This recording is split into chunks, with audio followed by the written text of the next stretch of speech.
Quite frankly, I think Mr. Gulen is an amazing person who has created avenues for people to dialogue with each other in ways that I haven't seen before, crossing boundaries of nationality, of religion, of race. I'm a big fan. It's almost as if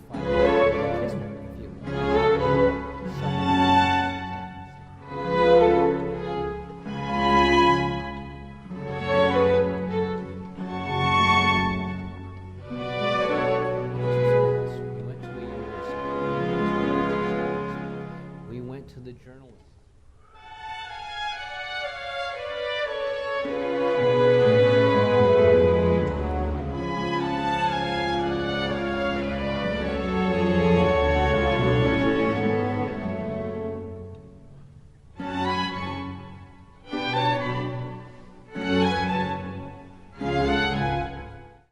My name is Robert Spencer.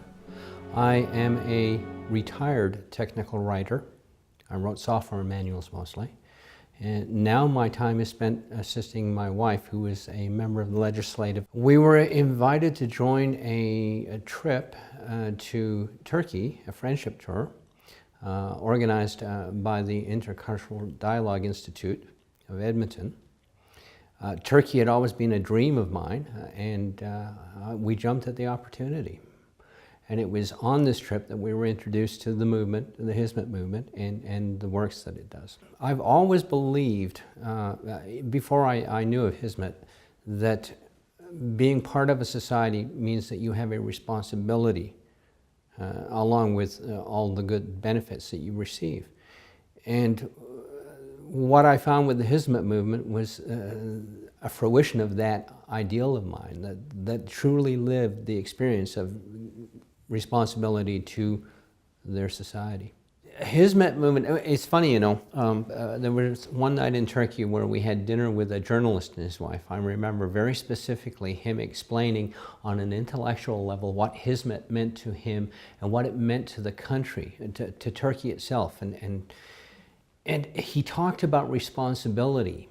And my ethos has always been that we have a responsibility to our society and to our group as humanity, and not just taking the benefits of being born as a person, but we have to give back in order to help that community or that society grow, prosper, and be healthy.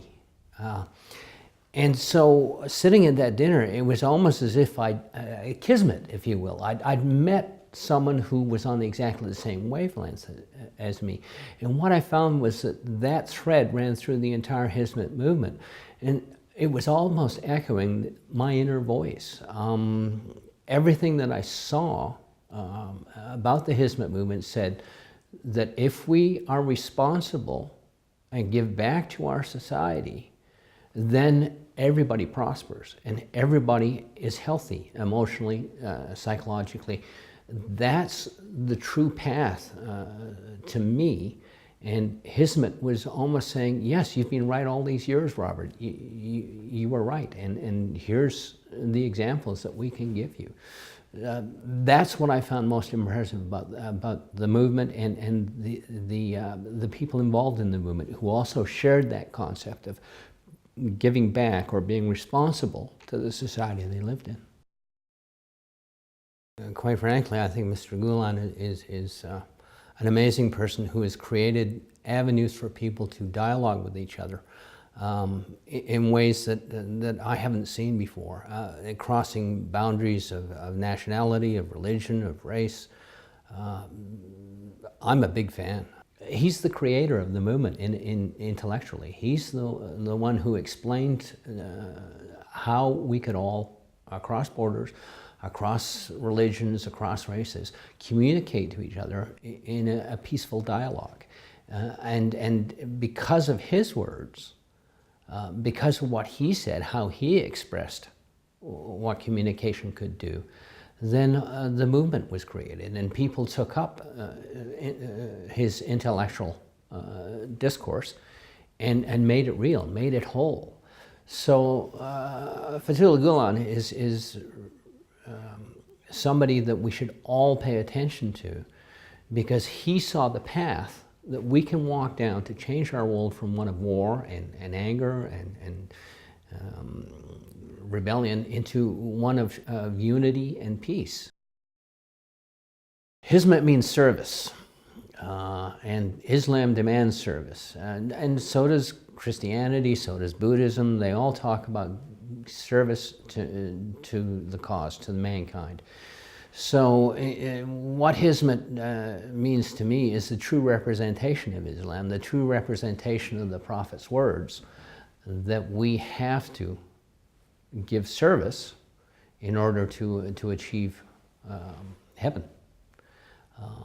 So Hizmet is the personification of Islam on earth. But what I found is we went to schools, we went to a university, we went to a teaching hospital, we went to the Journalists Society, we went to the television station, we went to people's homes, and it was such a wide community and a wide breadth, but at the same time it was all focused on the same goal.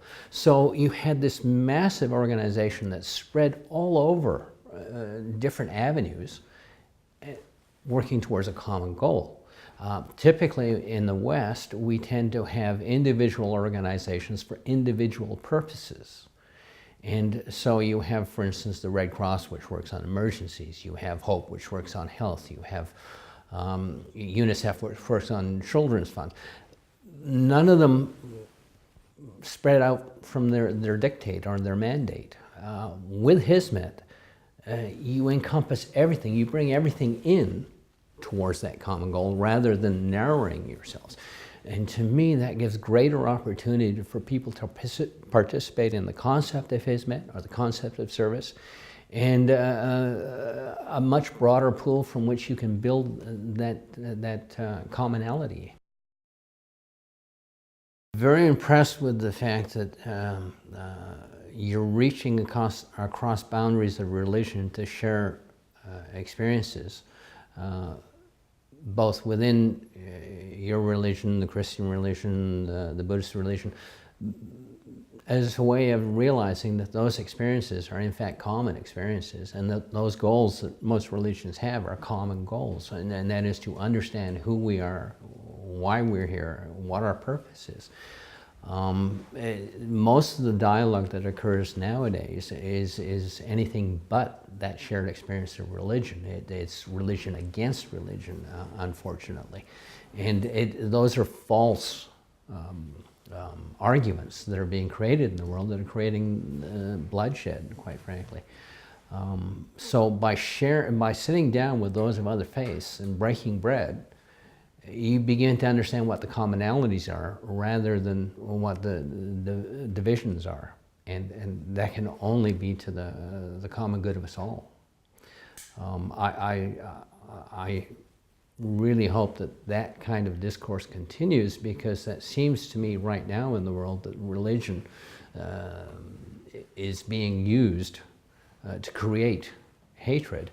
And it's a false religion, false arguments in these religions, both Christian and Muslim, that are creating this hatred. We need to get rid of that, and the best way to do that is, and I'm back to communication again, but once more dialogue. And when we understand that we really are trying to achieve the same understanding or comprehension of why we're here and what our purpose is, then the world will be a better place to live in. Education allows us to open the eyes of our youth and our young adults, open their minds, open their comprehension of what the world truly is. If we are ignorant, we can never understand our brothers in the neighboring country. If we educate ourselves and we learn about things like history, we can create channels of dialogue, the kind of dialogue that Mr. Gulen promotes. So to me, going to those schools, and what an experience it was, going to that one school in Turkey and seeing the concept of lifelong learning and the attachment of the teacher to the student for life, that excited me on an intellectual and an emotional level. and I can't put into words just how much my heart glowed to see that kind of experience being, or opportunity for experience being given to young children. It was fantastic. Communication on an intellectual level is one part of the whole, but when you put your hand out to someone and say, here, let me help you, let me lift you up and save you from this disaster that's just happened. We've experienced a similar thing in Calgary a year and a half ago when we had floods. And I remember in particular walking down the street one night just after the floods had happened, and seeing people walking down the street in the darkness with a shocked look on their face. And then the next day seeing hundreds upon hundreds of volunteers reaching their hands out. That's what Hizmet Emergency Relief does, is they reach their hand out and they give people hope in a real physical way. I always get angry when I hear cynics. Mostly because maybe I'm naive, maybe I'm a hopeful kind of person generally. But cynicism only destroys. And when you run into a movement like Hizmet where people dedicate their lives, and not just a couple of weeks, a year, or a month, but dedicate their lives to promoting such a good purpose of bringing humanity together, I tend to ignore them because they're expressing something that isn't real and doesn't belong in the discourse. Fethullah Gulen teaches us how to communicate, and without that hatred, without those barriers. And so when I see a cynic making these comments, all I can do is reach out and say, this is what the movement says. This is what the movement does. Arguing is pointless, and fighting against it is pointless. Sharing my experiences with the movement is how we get through to those people. There's always going to be someone that isn't going to participate in that until they're overwhelmed with the goodness. And so we just carry forward and hope that that goodness eventually overwhelms the cynicism. I have plenty of anecdotes, but there's one that was more important to me on an emotional level. We were at, it was a business trade association, and they were doing a slideshow. And you were on one side of me, and Junai was on the other side of me. And they brought up the subject of what was happening in Syria. And I remember crying in here and in here. And I turned to look at Junai, and we had exactly the same emotional response. Exactly. We both had tears in our eyes and tears in our heart. And that was a shared experience that I will carry with me. Excuse me. Carry with me for the rest of my life. That spoke to me about more than just the movement, but the people in the movement and what their concerns were and what their cares were, and how common we were in our hearts and in our beliefs. Because certain people either have control or power or money or greed, they're causing much harm to the world, to their own people, and to the faith.